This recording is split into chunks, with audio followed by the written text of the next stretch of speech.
cours sur l'entrepreneuriat aujourd'hui. Le thème aujourd'hui, c'est sur les gens visionnaires. Pourquoi? Parce qu'en fait, c'est une qualité qu'on retrouve chez énormément de chefs d'entreprise à succès. Donc en fait, quelles sont les trois qualités d'une personne qui est visionnaire? La toute première qualité, c'est celle-ci. C'est un petit peu comme les meilleurs joueurs d'échecs. Un grand joueur d'échecs arrive à anticiper les coups. Soit tu peux avoir une vision de plus un tour, soit une vision de plus deux tours. Que ce soit les grands joueurs d'échecs ou bien aujourd'hui les grands joueurs sur le jeu LOL.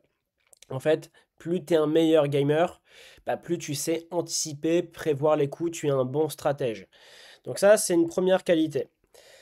La deuxième qualité, c'est, mettre le petit 2 ici, est-ce qu'on ne le voit pas?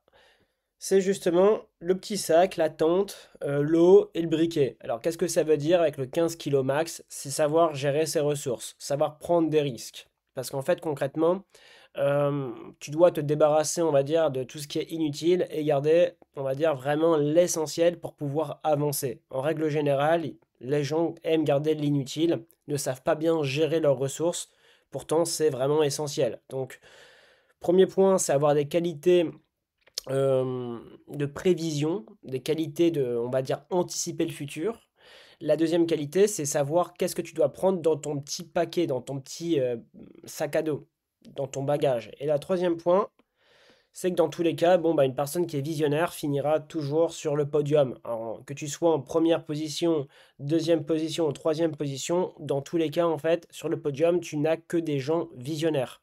Donc, en fait, soit c'est des personnes qui ont eu, en fait, comment dire, ce sont des personnes visionnaires dans un projet d'entreprise, donc dans simplement leur valeur ajoutée. Ça peut être dans n'importe quoi, hein. Tu peux vendre des sandwichs, mais tu vois, ton hamburger, bon tac tac tac, ton hamburger aujourd'hui, ça c'est vachement à la mode.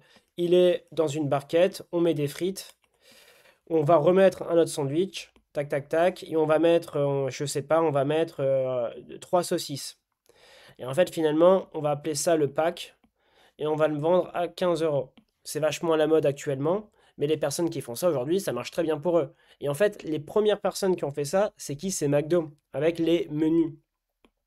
Le menu. En fait, c'est un concept simple, mais c'est comme ça en fait que tu deviens innovant en créant deux menus. Donc, dans tous les cas, en fait, l'innovation, elle peut porter soit sur ton projet, c'est-à-dire que ça peut porter sur ton projet, mais ça peut également porter sur ton groupe d'activités.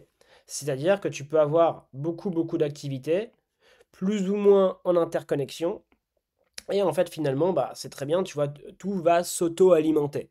Mais encore une fois, l'innovation, en fait, l'innovation, c'est quoi? C'est avoir un coup d'avance sur les autres. Et on retrouve ça absolument partout. C'est vraiment une qualité chez les entrepreneurs. Et dans tous les cas, en fait, les meilleurs entrepreneurs actuellement sont tous des visionnaires, qu'ils soient connus ou inconnus, qu'ils soient français ou étrangers. Et c'est pareil pour les sportifs, etc.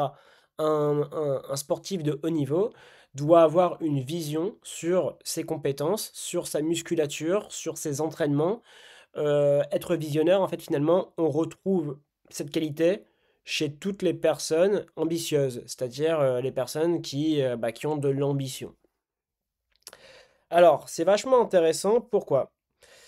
Parce que moi, je ne fais pas forcément de distinction, paf, entre la vie pro et la vie perso. Pour moi, il n'y a aucune distinction. Ensuite, concernant la vision, en fait, tu as plusieurs types de vision.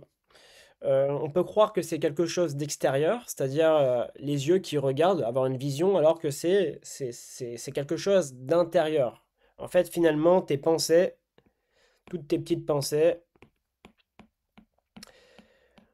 elles vont provoquer en toi une énergie, j'aime bien le mot énergie, une perception de toi-même, tu vois, un sentiment de négativité ou bien de positivité. Et ça, c'est vachement intéressant parce que ça concerne absolument tout le monde. En règle générale, en fait, on est le résultat de nos propres pensées. Alors,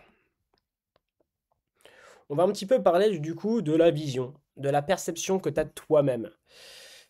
Dans la perception que tu as de toi-même, c'est une perception qui est quoi? Qui est à la fois réelle, c'est-à-dire qu'en fait, quand tu regardes quelque chose, tu regardes avec tes yeux. Là, tu me regardes avec tes yeux, logiquement. Et en fait, la perception que tu as de toi-même, elle peut être faussée par ta propre réalité qui est invisible. C'est quoi ta réalité qui est invisible? Ah bah c'est pas compliqué. La réalité qui est invisible, bah c'est ton cerveau quoi. Et donc finalement, on peut vraiment se poser la question de savoir qu'est-ce qui est le plus important. Tiens, c'est-à-dire que nous, on est là simplement pour avoir des bons résultats pour soi-même, bah pour vous-même quoi. Donc en fait, c'est quoi le plus important? Est-ce que c'est la perception de toi-même dans ton cerveau ou bien la perception que tu as de toi-même? C'est quoi la réalité en fait finalement? Parce qu'en fait, tu vois, si dans la réalité, tu es vachement baraqué, mais quand tu te regardes, tu as l'impression d'être énorme, mais gros, trop gras, etc., ou bien anorexique, bah, c'est le cas en fait de beaucoup de gens. Bon, bah en fait, je me dis que finalement, ta vision, ta perception, elle est vraiment à l'intérieur de toi. C'est-à-dire qu'en fait, finalement, c'est être visionnaire, être un stratège, bah, pour moi, c'est 100% du mental. Alors, c'est du mental. Ouais, c'est du mental que tu vas devoir prévoir, organiser, et ensuite le projeter dans une réalité. Finalement, c'est pas compliqué. En France, ouais, en France, après, c'est ce que je connais, quoi. Chez les bac+5, on appelle ça du management de projet. Tu vois.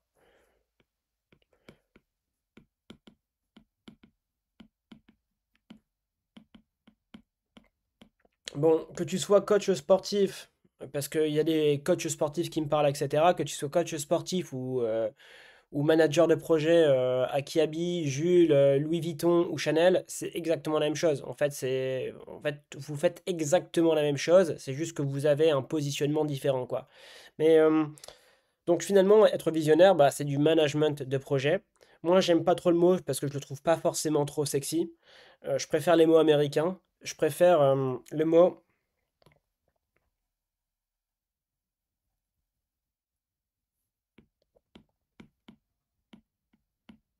market maker. Je trouve que ça a beaucoup plus de gueule, quoi. C'est-à-dire qu'en fait, market maker, c'est créer un marché, se positionner, créer un marché, et en fait partir de l'idée, ensuite créer une première version de quelque chose suffisamment intéressante pour être positionné sur un marché et le vendre. Donc en fait, je vais te donner un exemple simple. Ici, bah, c'est ta vision de l'intérieur. Tu es visionnaire. Donc plus tu es visionnaire, plus tu es capable bah, de commencer un projet de partir de 0 à 1, c'est-à-dire bah, le start, l'idée, ça c'est vachement important. Ensuite, bon bah les connaissances, c'est-à-dire il te faut forcément des connaissances tout le temps, de l'outillage, de la gestion du temps, et voilà, c'est terminé. Et en fait, bon bah le résultat, ça sera ton produit ou bien ton service dans une forme de réalité, quoi. Et plus tu es visionnaire, plus tu arrives à vraiment mettre on va dire, en application tes pensées et la réalité. Donc, c'était un jeune cours sur être visionnaire. Je pense que c'est une qualité en fait que bah, dans tous les cas tu vas devoir travailler toute ta vie. Plus tu es un bon visionnaire, bah, plus en fait dans tous les cas, aujourd'hui ça reste une compétence qui est vachement importante en 2025.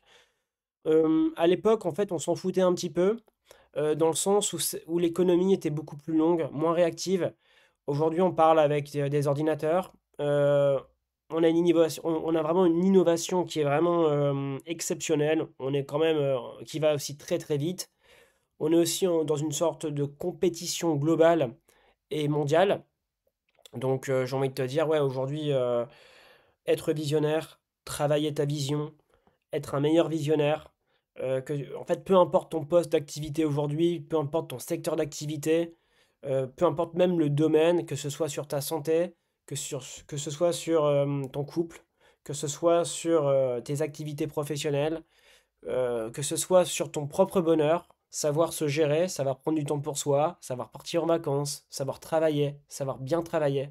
En fait, pour moi, la vision aujourd'hui, bah, en fait, c'est vraiment le seul sujet qui m'intéresse et qui me préoccupe réellement. C'est-à-dire qu'en fait, moi, la seule question que je me pose tous les jours, bah, c'est comment être un meilleur stratège, comment savoir mieux sélectionner ce que je dois prendre et ce que je dois jeter, et bah, simplement comment être tout le temps sur le podium, pas cette année, mais être sur le podium l'année prochaine, l'année d'après, l'année d'après, l'année d'après, l'année d'après, l'année d'après, l'année d'après, tu vois? Être tout le temps sur un podium, quoi. C'est-à-dire, dans tous les cas, en fait, avoir des résultats positifs.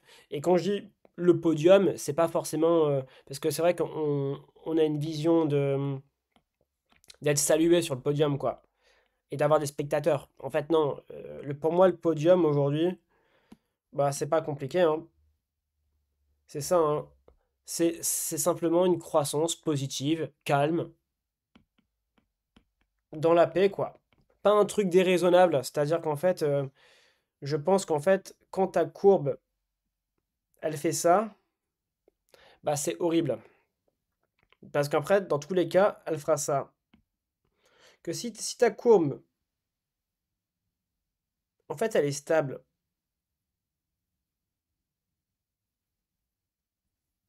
Bon, ça, on en parlera plus tard.